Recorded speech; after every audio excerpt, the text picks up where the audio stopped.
শরীফ ওসমান হাদিকে শায়িত করা হয়েছে কবি কাজী নজরুল ইসলামের কবরের পাশে। দর্শক, ওসমান হাদি হত্যার বিচারের দাবিতে শাহবাগে অব্যাহত জনতার বিক্ষোভ। এ নিয়ে জানাতে শাহবাগ থেকে যুক্ত হচ্ছেন ইকবাল অনিক। ওসমান হাদির মৃত্যুতে নতুন কোনো ঘোষণা এসেছে কিনা জানাবেন আমাদের।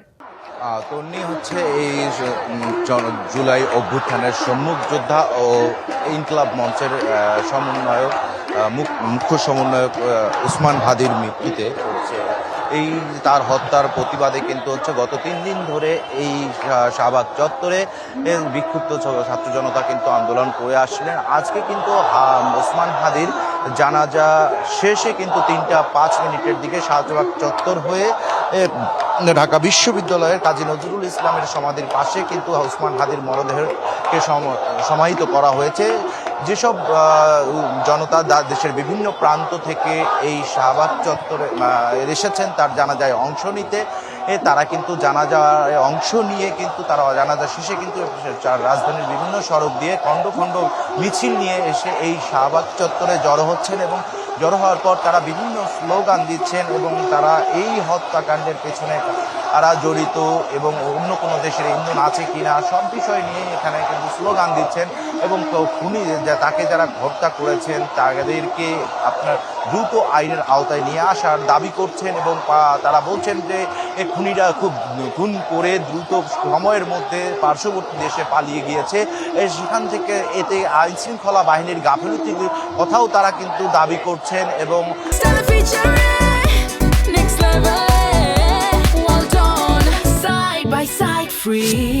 এই তারা কিন্তু এই সব তাদের এই যে অবস্থান কর্মসূচি থেকে তারা যে এখন পর্যন্ত অবস্থান করছেন সেখান থেকে তারা হচ্ছে অবস্থান করে বহু দাবি তুলেছেন যে স্বরাষ্ট্র উপদেষ্টার পদত্যাগও দাবি করেছেন। একটু কিন্তু বলে রাখি, এই ডিসেম্বরের 12 তারিখ শুক্রবার ওসমান হাদি যেহেতু হচ্ছে ঢাকা 8 আসন থেকে একজন সংসদ সদস্য প্রার্থী ছিলেন, তিনি তার জনসংযোগ করছিলেন। জনসংযোগ থেকে অন্য স্থানে যাওয়ার পথে কিন্তু দুইজন মোটরসাইকেল আরোহী তারা কিন্তু তাকে এই রিকশায় গুলি করে তাকে আহত করেন। তারপর কিন্তু ঢাকা মেডিকেলে নেওয়া হয়। ঢাকা মেডিকেলে তার একটি প্রাথমিক অপারেশন করার পর তাকে কিন্তু তার অবস্থার অবনতি হলে তাকে এভার কেয়ার হসপিটালে আইসিইউতে নেওয়া হয়। সেখান থেকে কিন্তু তাকে সিঙ্গাপুর নেওয়া হলে 18 তারিখ রাত 10:45টার দিকে তাকে কিন্তু সেখানে ডাক্তাররা মৃত ঘোষণা করেন। তারপরে শুক্রবার আর 19 তারিখ কিন্তু তাকে তার মরদেহ দেশে নিয়ে আসা হয়। সন্ধ্যা 6:30টার দিকে তার মরদেহ কিন্তু বাংলাদেশে নিয়ে আসা হয়। তারপর তার মরদেহ রাখা হয় হৃদরোগ ইনস্টিটিউটের হচ্ছে হিমঘরে। সেখান থেকে আজকে সকালে সব কিছুর আনুষ্ঠানিকতা শেষে কিন্তু সংসদ ভবনের দক্ষিণ প্লাজায় তার জানাজা অনুষ্ঠিত হয়েছে। সেখান থেকে তার মরদেহ সরাসরি নিয়ে আসা হয়েছে ঢাকা বিশ্ববিদ্যালয়ের যে কাজী নজরুল ইসলামের যে সমাধি রয়েছে তার পাশে। সেখানে কিন্তু তাকে সমাহিত করা হয়েছে বা তিনি শেষ নিঃশ্বাস এবং তার এই মৃত্যুর সংবাদ ছড়িয়ে পড়ার পর সারা দেশে এক ধরনের শোকের মাতম ছড়িয়ে পড়ে এবং সেই থেকে আছে তারপর জানা যায় কিন্তু আজকে দেশের সারা দেশ থেকে লাখো মানুষ তার এই জানাজায় অংশ নিয়েছেন। সেই জানাজায় যারা অংশ নিয়েছেন সেই সব মানুষ কিন্তু মানিক মিয়া অ্যাভিনিউ বা সংসদ ভবনের দক্ষিণ প্লাজা থেকে এখন মিছিল নিয়ে এসেছেন কিন্তু এই শাহবাগ চত্বর, যেটা কি গতকালকে শহীদ ওসমান হাদি চত্বর হিসেবে ঘোষণা করা হয়েছে, সেইখানে কিন্তু তারা সমবেত হয়েছেন।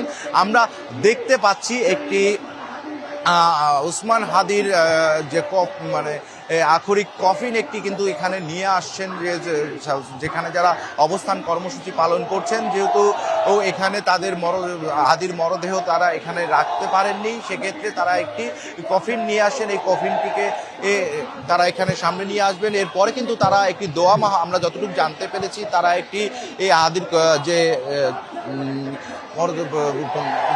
দাফনের প্রক্রিয়াটি সম্পন্ন হলে এখানে একটি দোয়া হবে। দোয়ার পর তারা পরবর্তী কর্মসূচি ঘোষণা করতে পারেন বলে আমরা যতটুকু জানতে পেরেছি। এখন পর্যন্ত যে যারা এখানে উপস্থিত হয়েছেন তাদের সবার মুখে কিন্তু আমরা একটি কথা শুনতে পাচ্ছি যে যত দ্রুত সম্ভব এই হত্যায় যারা জড়িত এবং বিভিন্ন পত্র পত্রিকায় গণমাধ্যমে এবং আইনশৃঙ্খলা বাহিনী দ্রুততার সহিত যাদেরকে তাদের চেহারা চিহ্নিত করেছেন যারা এই হত্যাকাণ্ডের সঙ্গে জড়িত, ও তাদের ছবিও প্রকাশ হয়েছে এবং সরকারের পক্ষ থেকে তাদেরকে ধরিয়ে দিতে পারলে এক ধরনের পুরস্কারও ঘোষণা করা হয়েছে।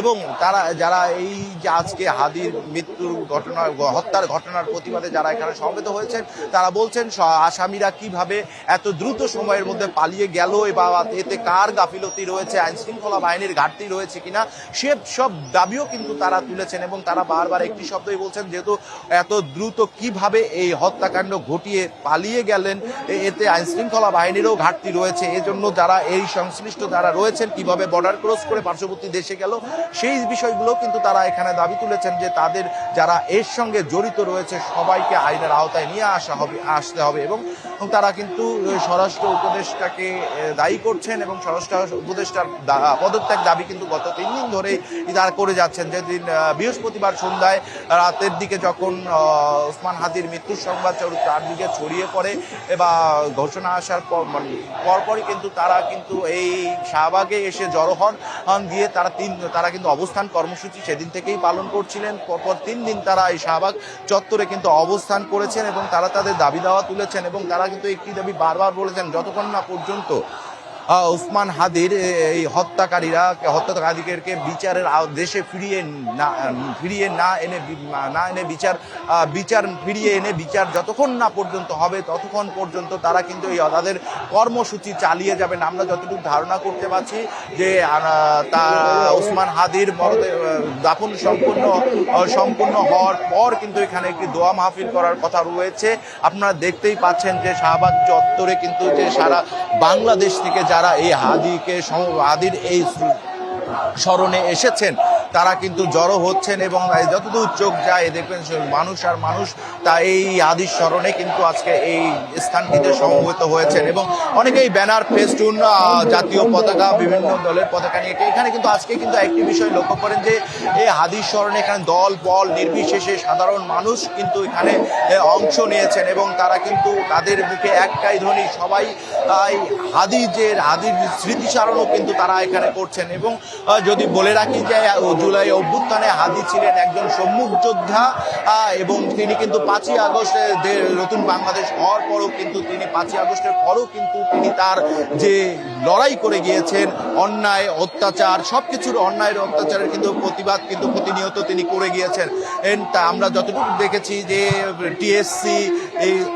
টিএসসি মধুর ক্যান্টিন প্রায় সময় কিন্তু হাদি বিভিন্ন বিষয় নিয়ে এই সংবাদ সম্মেলন করতেন, বিভিন্ন কথা বলতেন এবং তার কথা মানুষ কিন্তু বিভিন্নভাবে শুনতেন। তিনি কিন্তু বিভিন্ন দেশি বিদেশি গণমাধ্যমে শুধু তার একটাই কথা যে স্বাধীন বাংলাদেশে সবার সমান অধিকার নিশ্চিত করতে হবে, সেই জিনিসটি নিয়ে তিনি কাজ করে গিয়েছেন। তিনি কিন্তু বারবার একটি শব্দই বলতেন যে আমি মারা গেলে আমার মতো আরো কয়েকশো হাদি কিন্তু তৈরি হবে। সেটি কিন্তু আমরা লক্ষ্য করছি। হাদিকে যারা হত্যা করেছে, হত্যা করলেও কিন্তু এই যে আজকে কিন্তু এখানে কিন্তু দেখেন হাদির জন্য যে সমবেত হয়েছে লাখো মানুষ, সবার কণ্ঠেই একই কথা যে আমরা সবাই হাদি হব। তো যে হাদির যে কাজগুলো, অসমাপ্ত কাজগুলো রয়েছে, সেই কাজগুলো যাতে তারা সবাই এখানে আমরা যারা উপস্থিত হয়েছেন তারা কিন্তু করতে পারেন, তারা কিন্তু এটাই বলছেন। এবং আরেকটি বিষয় যে সবার মুখে কিন্তু বলছেন যে হাদিকে যারা হত্যা করেছে তাদেরকে দ্রুত আইনের আওতায় নিয়ে এসে বিচারের কাঠগড়ায় দাঁড় করানোর জন্য এই দাবিটি কিন্তু করছেন।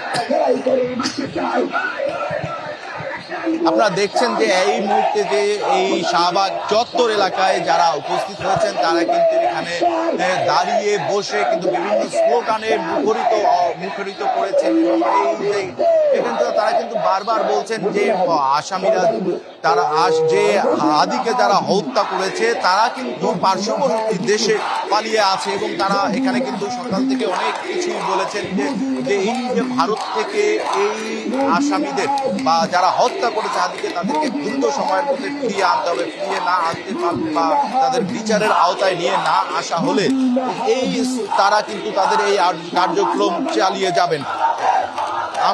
আমরা এখানে যারা আসছেন তাদের সঙ্গে যদি একটু কথা বলার চেষ্টা করি যে আপনারা কি দাবি করছেন। এই যে আপনারা তো এখানে সমবেত হয়েছেন, আপনারা কি দাবি নিয়ে সমবেত হয়েছেন, কি দাবি চাচ্ছেন? আমাদের দাবি হচ্ছে হাদির যে খুনি তার প্রকাশ্যে ফাঁসি দিতে হবে। দ্বিতীয় কথা হচ্ছে একজন খুনি এই দেশ থেকে চলে যায় তাহলে আইন শৃঙ্খলা বাহিনীর কি কাজ? এই দেশের জনগণ ট্যাক্স দিয়ে এদেরকে কেন বেতন ভাতা দেয়?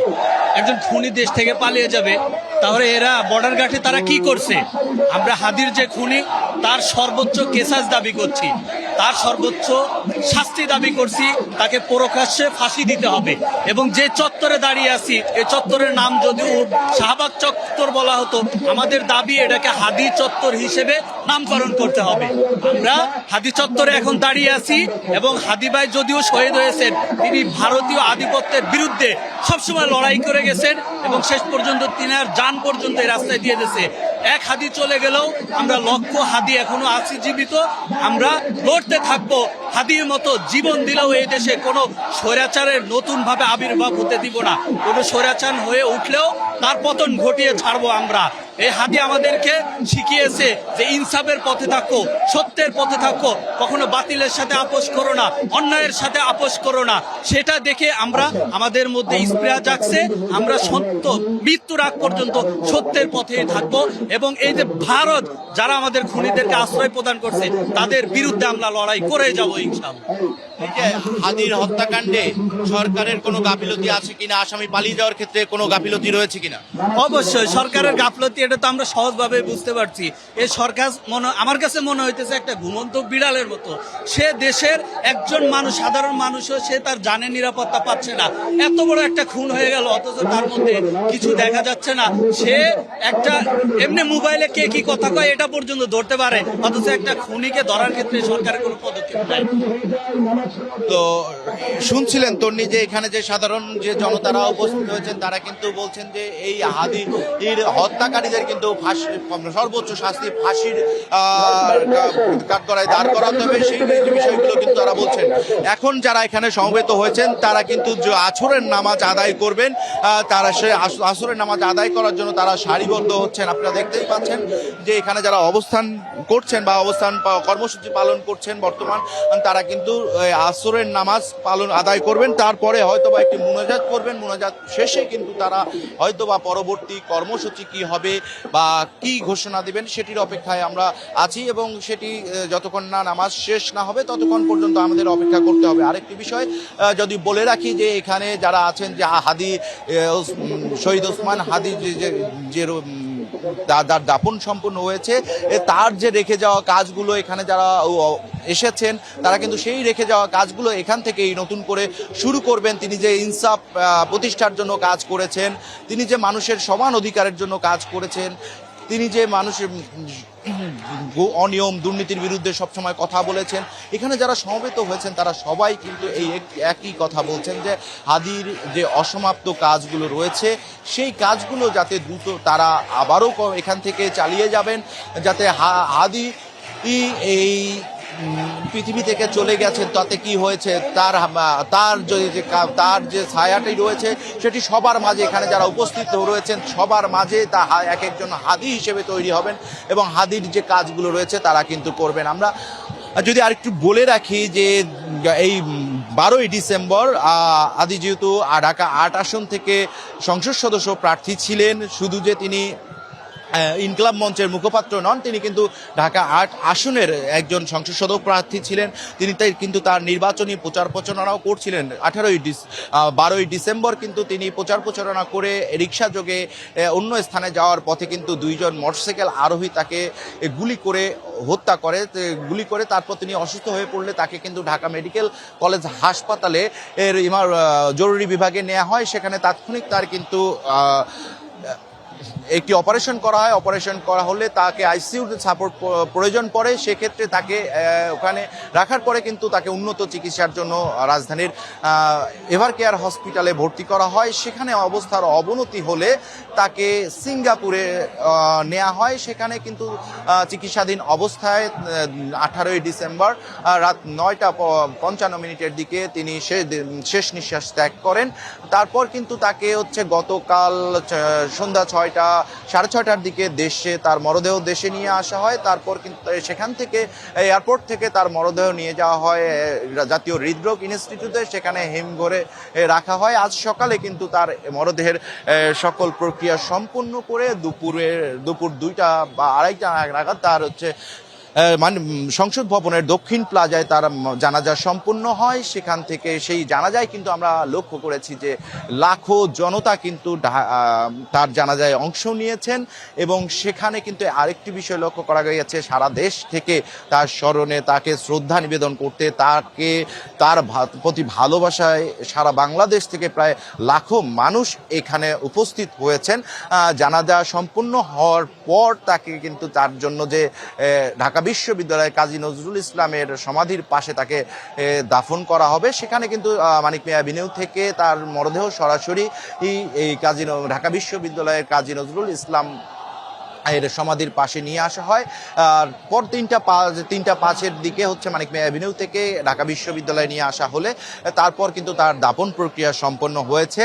দাফন প্রক্রিয়া সম্পন্ন হওয়ার পর কিন্তু যারা তার জানাজায় অংশ নিতে সারা বাংলাদেশ থেকে এই ঢাকায় এসেছেন, মানিক মিয়া এভিনিউর যে সংসদ ভবনের দক্ষিণ প্লাজায় যারা জানাজায় অংশ নিয়েছেন, তারা সেখান থেকে খণ্ড খণ্ড মিছিল নিয়ে এসে এই শাহবাগ চত্বর, যেটিকে তারা গতকাল যে বিক্ষুব্ধ ছাত্র জনতা যারা ঘোষণা দিয়েছেন শহীদ হাদি চত্বর, সেখানে তারা সমবেত হয়ে তারা বিভিন্ন স্লোগান, বিভিন্ন বক্তব্য দিচ্ছিলেন এবং সেখান থেকে এখন কিন্তু তারা এই আসরের নামাজ আদায় করছেন। এই নামাজ শেষে তারা একটি মুনাজাত হাদির প্রতি একটি মুনাজাত করবেন। সেই নাম শেষে আমরা তার পরবর্তীতে মুনাজাত শেষে তারা পরবর্তী কর্মসূচি ঘোষণা করবেন।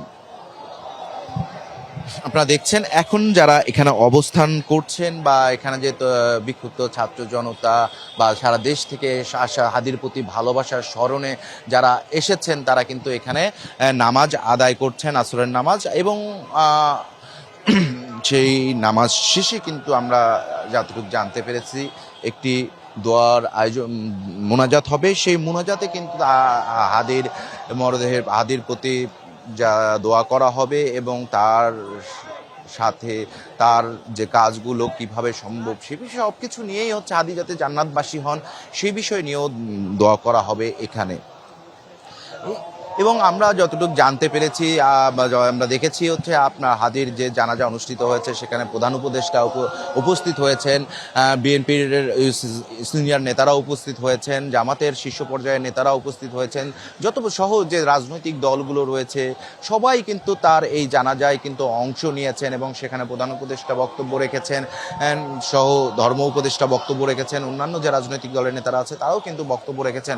সবাই কিন্তু একটি কথা বলেছেন, সবার মুখের কথা বক্তব্যে উঠে এসেছে যে হাদির যে রেখে যাওয়া কাজগুলো আছে সবাই যাতে করতে পারেন। এবং আরেকটি বিষয় যে এখানে গত 2 দিন থেকে যেহেতু হাদির হত্যার প্রতিবাদে যারা অংশগ্রহণ করেছেন, এখানে অবস্থান কর্মসূচি পালন করেছেন, তারা কিন্তু বারবার তারা একটি কথাই বলেছেন যে এখানে এই যে হাদিকে যারা হত্যা করেছেন তাদের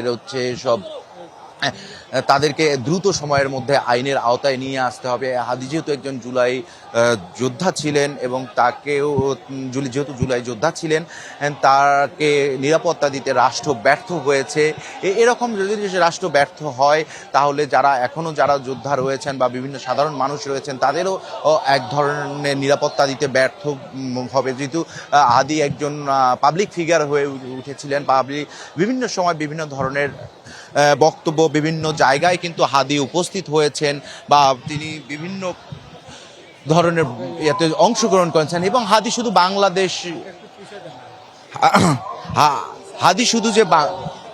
শুধু যে বাংলাদেশেরই একজন পাবলিক